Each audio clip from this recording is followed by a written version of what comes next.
Well, because she was here for the burlesque show I was on. The first time I took my clothes off in public and got paid for it. I was raised by second generation hippies. I've been nude in public a lot. Yeah, I'm fucked up. Yeah, we'll judge a bitch. I don't fucking care. Story time with Taco.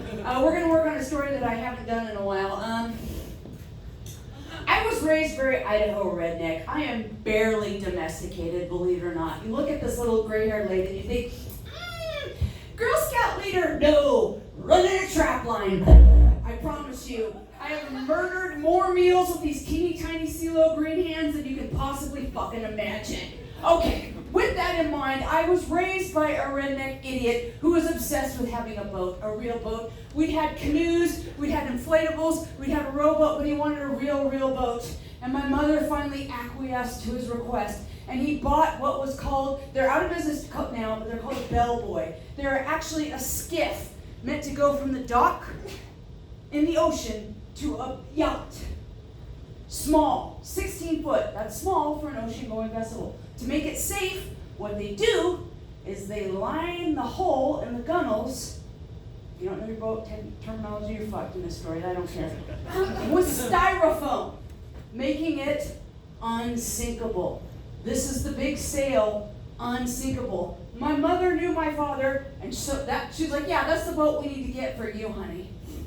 Because he was a catastrophe all the fucking time. It didn't help that he was a drunk. Didn't help that he was insane. And it didn't help that he had a lot of head traumas. But we got this boat. We finally had the boat of his dreams. And we went down to Melba, Snake River, one of the more treacherous rivers in Idaho. It looks fairly placid in that area, but you go in and there's currents. It's really rough. And it was summertime, so the river was low, and that boat ramp was like that. My father had never backed down a boat before. It took him a while to back it down. We got the boat out. He backs it back up. The parking lot is way up there. We're loading things in the boat, and we start noticing that there's a lot of water in the boat.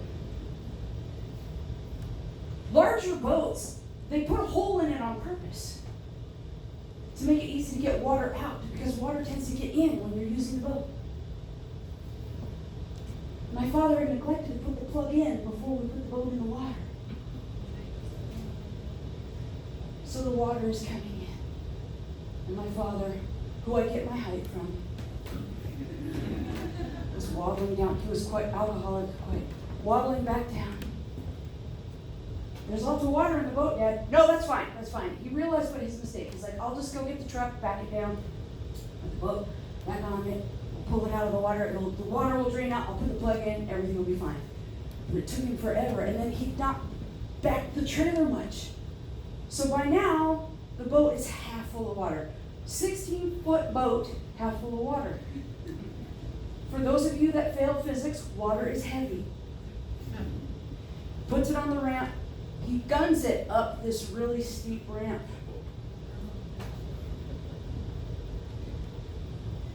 The winch holding that boat on made a sound that I've never heard before or since. It was a shriek and a ping, and that boat stood up on its tail. And almost went over, but then slid into the river. Old Jeeps had this shifting mechanism called 3 on the tree. Some of you youngins might not be familiar with.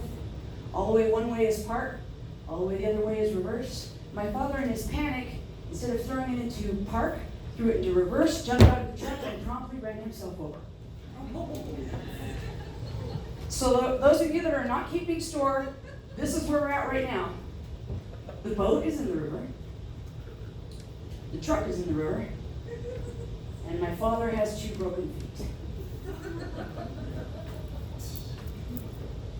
My mother, God bless her, I asked her later, what the fuck were you thinking? She's like, well, I have 3 children and an alcoholic husband. We hadn't made a first bone payment on yet, and we had no insurance. I was looking at what little of my life was left floating down the river.